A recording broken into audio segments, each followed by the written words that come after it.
Good morning, students. Let's continue with our chapter 9 SP depository system. We had seen the terms used into the depository system. Few of the terms often used we were discussing. Remat, demat, both the terms we had seen. Now let's see the next term, fungibility. In finance, fungibility means the state of being interchangeable. That means with the same value, you can interchange the thing. Some assets are fungible and where others are not. Fungible, that is interchangeable. For example, यहाँ पे दिया है land is not fungible as every unit of land has its unique equality which adds to or reduce its value. Land किसी चीज के बदले में, land के बदले में लैंड ऐसे अगर हुआ तो प्लेस जगह बदल जाती है कम से कम, but the land can not be the same, is it? तो वो इंटरचेंजेबल नहीं होती है. Whereas currency note is fungible as there is no difference between two currency notes of the same value. 500 की नोट या 2000 की note के बदले में 2000 लेना यानी सेम वैल्यू, ठीक है. उसके ऊपर के बाकी चीजें अगर डिटेल जो उसके नंबर्स बदल जाएगा और कुछ भी नहीं बदलेगा, इट इज इंटरचेंजेबल. आप 2000 की नोट सामने वाले को देके खुद भी 2000 की नोट ले सकते हो, ठीक है. आइडेंटिकल है, उसकी वैल्यू सेम रह जाती है. करेंसी नोट फंजिबल है, लैंड इज नॉट फंजिबल. समझ में आ रहा है? Similarly securities issued by the same company of the same class have same value no matter who owns them. अगर शेयर्स है, 100 रुपीज का एक शेयर है उस कंपनी का, तो मेरे पास हो वो शेयर तो भी 100 रुपीज का है, डायरेक्ट ओनर के पास हो तो भी 100 रुपीज का है, और अगर डायरेक्टर के पास हो तो भी 100 rupees share. Cost only, values only 100 rupees share, ठीक है. या कोई भी अगर दूसरा कर्मचारी वो शेयर खरीदता है, छोटा से छोटा कर्मचारी भी खरीदता है, तो it's going to be a same. या आउटसाइडर पर्सन खरीदता है share, 100 rupees share when it is its value is the same. और वो एक दूसरे के साथ इंटरचेंज कर सकते हैं. मैं आपके शेयर्स खरीद सकती हूँ, आप मेरे शेयर्स खरीद सकते हो, the same value same company, उसमें कोई चेंजेस नहीं आएंगे. तो ये बता रहा है securities issued by the same company of the same class have same value no matter who owns them, ठीक है. The securities held in demat that is electronic form are fungible. जो सिक्योरिटीज, जो शेयर, जो bond, जो debentures electronically रखे हुए हैं, physically तो चेंज करने में टाइम लगेगा, लेकिन इलेक्ट्रॉनिकली इमीडिएटली आप उसकी ओनरशिप ट्रांसफर कर सकते हो, तो ये फंजिबल होते हैं. They are interchangeable, substitutable and can not be distinguished from each other, ठीक है. Securities bear no notable features like distinctive number, certificate number और फोलियो नंबर, ठीक है.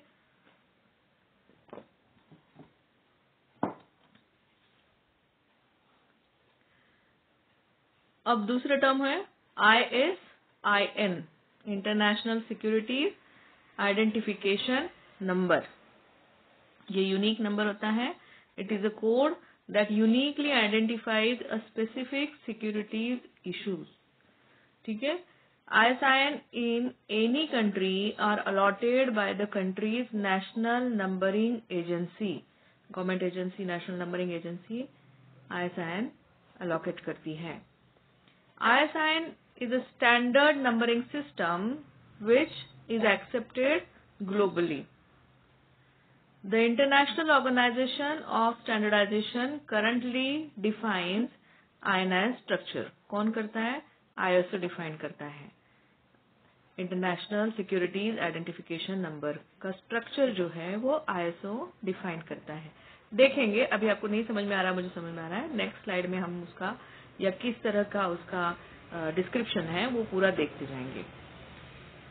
In India issuing ISIN to securities is assigned by SEBI and NSDL, ठीक है, for demat shares. SEBI works as a NNA in India. यहाँ का national numbering agency क्या है? सेबी और NSDL, and SEBI mostly NNA की तरह काम करता है। For government securities allotment of ISIN is done by the RBI। ठीक है, गवर्नमेंट की तरफ से जो भी बॉन्ड्स डिबेंचर्स होंगे उसके लिए RBI से ये करता है। The company has to apply for ISIN for its security. अब ISIN एक 12 डिजिट का अल्फा न्यूमेरिक कोड है जो 3 पार्ट में डिवाइड होता है। ठीक है, देता कौन है? ISO, national numbering coding system जो है वो देता है। उसके बाद हमारे यहाँ सेबी और गवर्नमेंट का है तो RBI अलॉट करता है। ठीक है, ISIN क्या होता है? ISIN यूनिक 12 डिजिट नंबर होता है। ठीक है, सिक्योरिटीज के लिए, कंपनी के लिए। इट हैज 3 कंपोनेंट्स, एक प्रेफिक्स, पहला जो पोर्शन है वो प्रेफिक्स बोला जाता है, फिर बेसिक नंबर, एंड लास्ट जो होता है वो चेक डिजिट होता है। क्या है prefix? It's a 2 digit country code as given by ISO 6166 which is IN for India. India के लिए 2 डिजिट का प्रेफिक्स क्या है? IN। बेसिक नंबर क्या है? Is made of 9 alpha numeric digit, and alpha numeric बोलने के बाद ही पता चलता है डिजिट्स और अल्फाबेट्स। ठीक है, एंड और अल्फाबेट्स है, या तो सारे के सारे न्यूमेरिक वैल्यूज हो सकते हैं या फिर combination of it. Alpha numeric बोला ही गया है। The check digit at the end of ISIN is completed to check the validity of ISIN। ठीक है, लास्ट का जो डिजिट है वो वैलिडिटी उसका ISIN का चेक डिजिट बोला ही है तो what it is checking? The validity of ISIN। इसको और अच्छी तरह देखते हैं। The first 2 characters country code, India के लिए IN। ठीक है, the third character is your type, उसमें जो बेसिक है, अभी बेसिक का देखो कंपोनेंट्स क्या क्या है बेसिक कोड का। थर्ड कैरेक्टर यानी थर्ड से जो बेसिक शुरू हो जाता है, अगर थोड़ा सा स्लाइड में चेंजेस है देखना, सेंट्रल गवर्नमेंट ने अगर इशू किया है तो A होगा लेटर, स्टेट गवर्नमेंट ने अगर इशू किया है तो B होगा, कॉर्पोरेशन अगर है कंपनी इश्योर कंपनी तो E होगा, यूनियन टेरिटरी है तो D होगा, कंपनी स्टैट्यूटरी कंपनी ये होंगे तो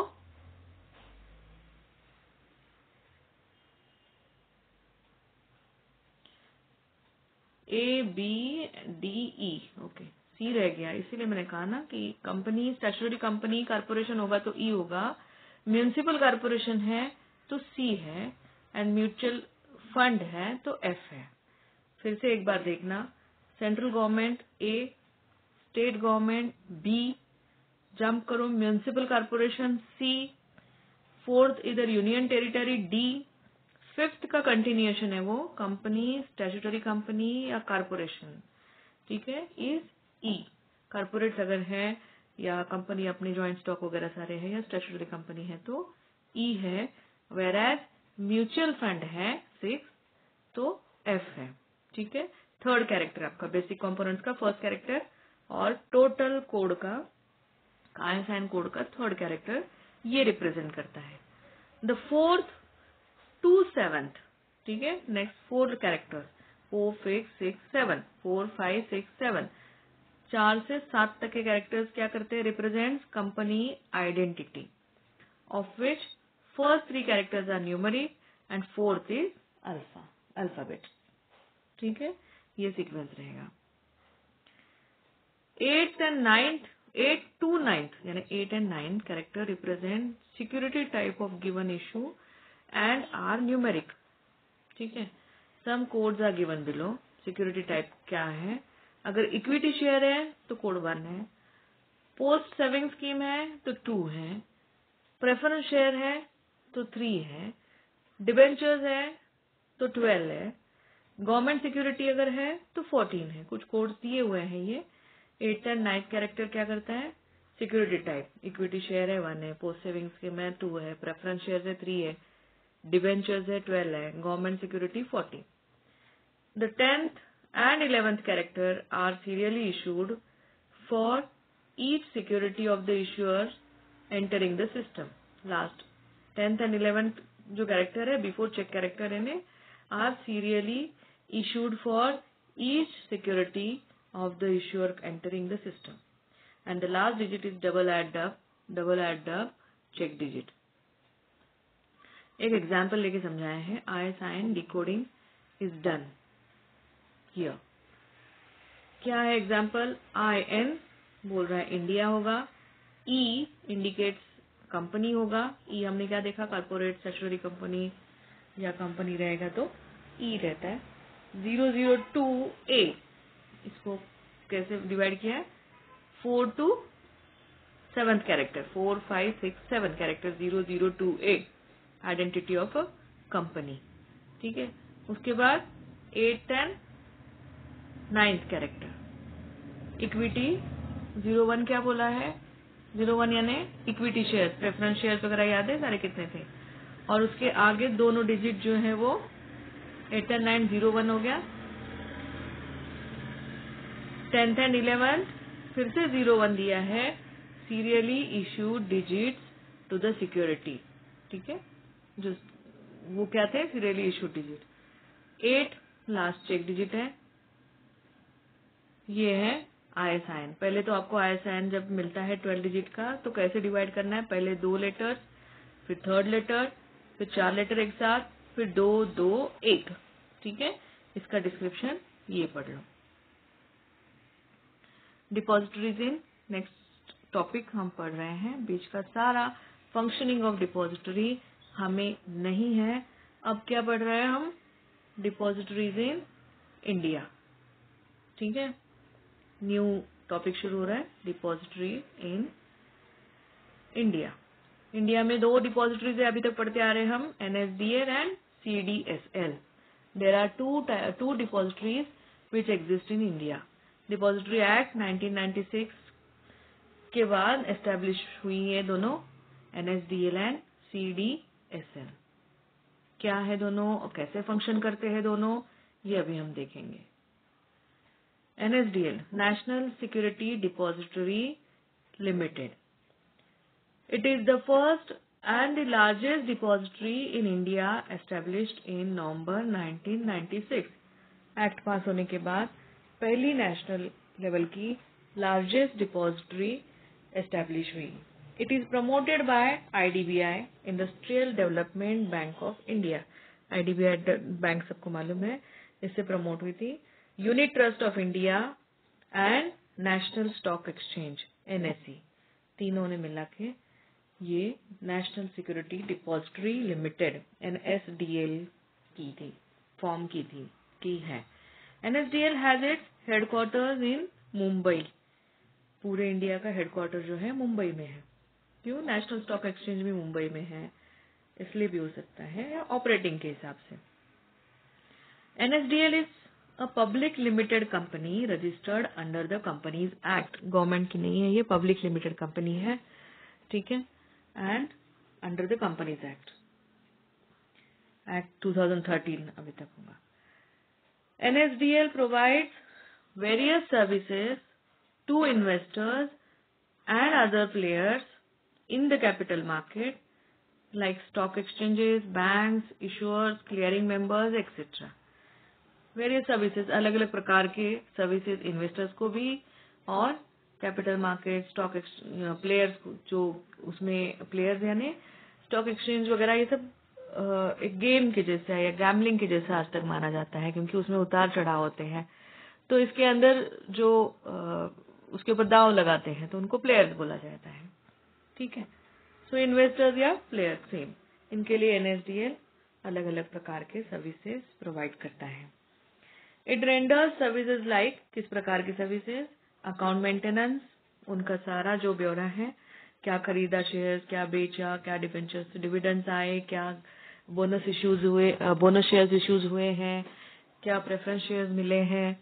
ठीक है. ये सब इनका जो अकाउंट है, क्योंकि इनका अकाउंट क्या होगा, ये तो नहीं होगा कि इतने पैसे डाले उतने पैसे बैंक के अकाउंट की तरह नहीं होगा. इनका जो डीमैट अकाउंट है वो मेंटेन करता है NSDL.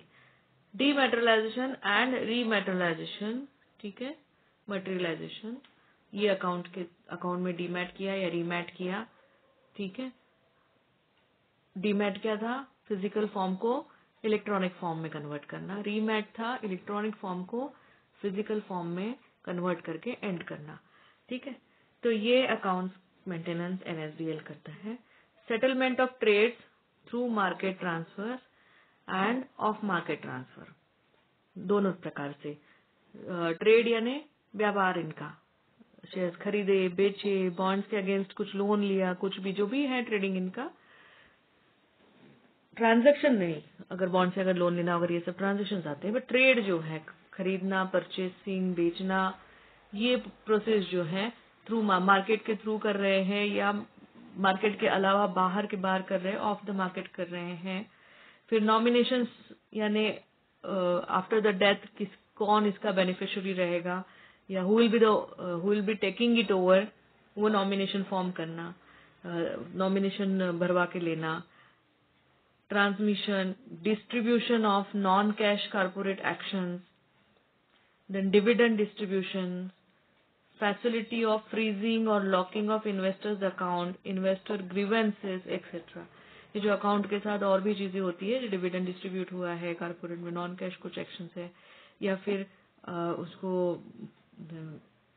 लॉक करना है या फ्रीज करना है, प्राइवेटली सिक्योर्ड करके ले लेना है, प्रोटेक्ट करके ले लेना है इन्वेस्टर को अपना account.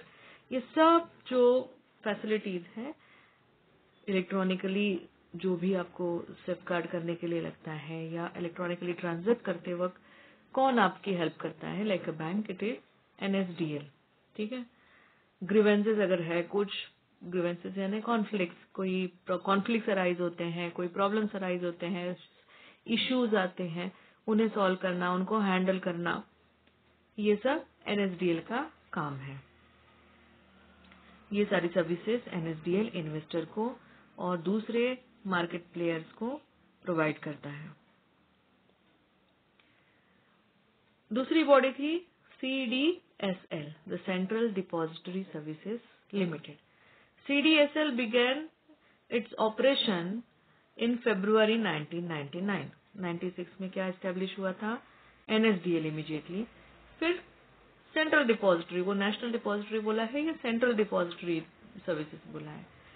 It was promoted by Bombay stock exchange jointly with several banks. वहां पे सिर्फ यूटीआई आईडीबीआई के साथ नेशनल स्टॉक एक्सचेंज एनएससी ने किया था।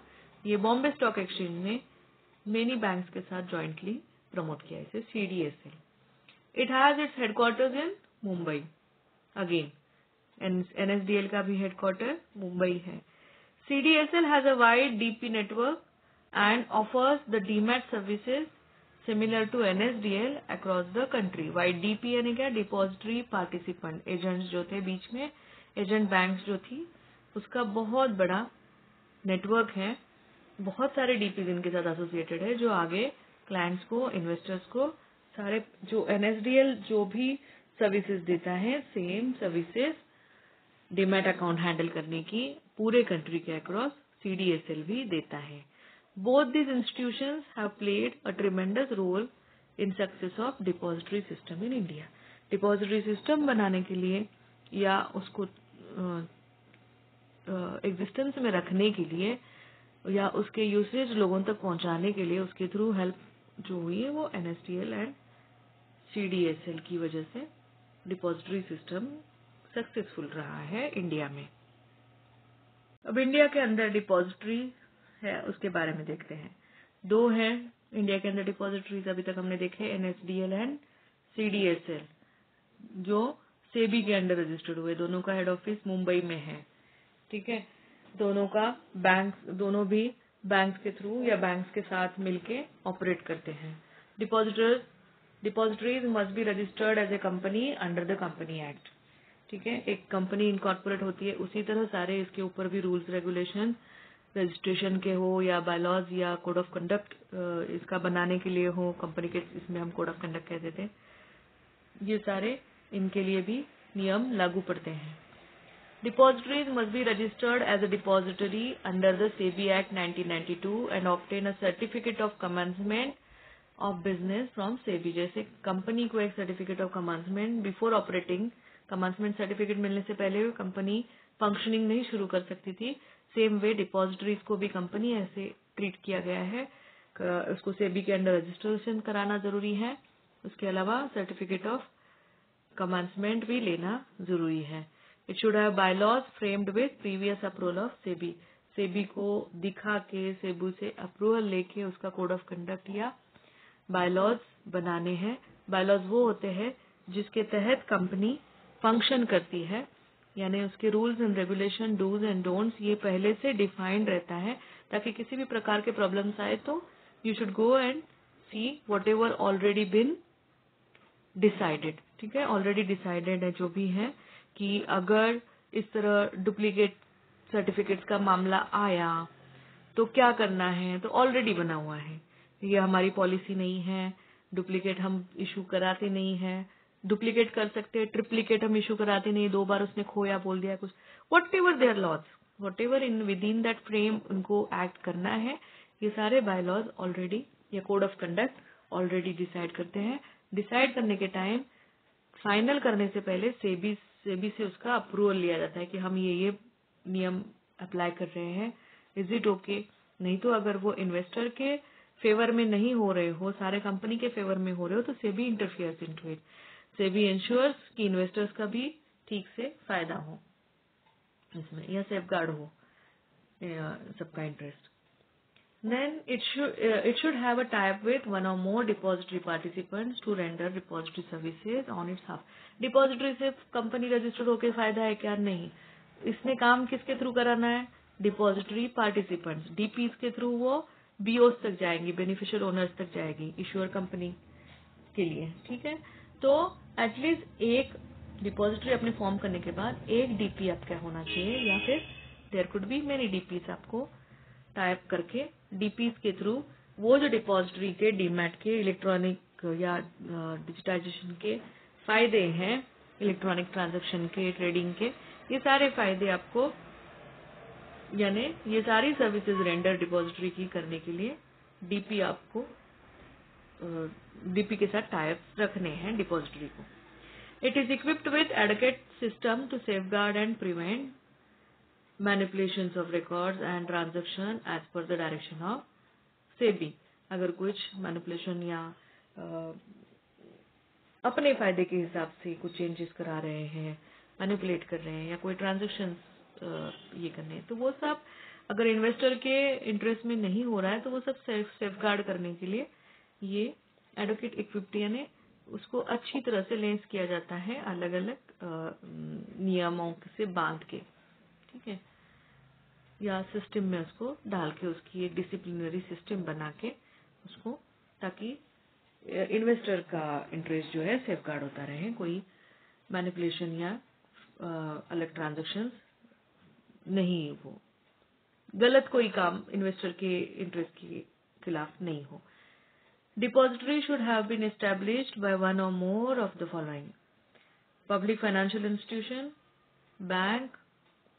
Depository establish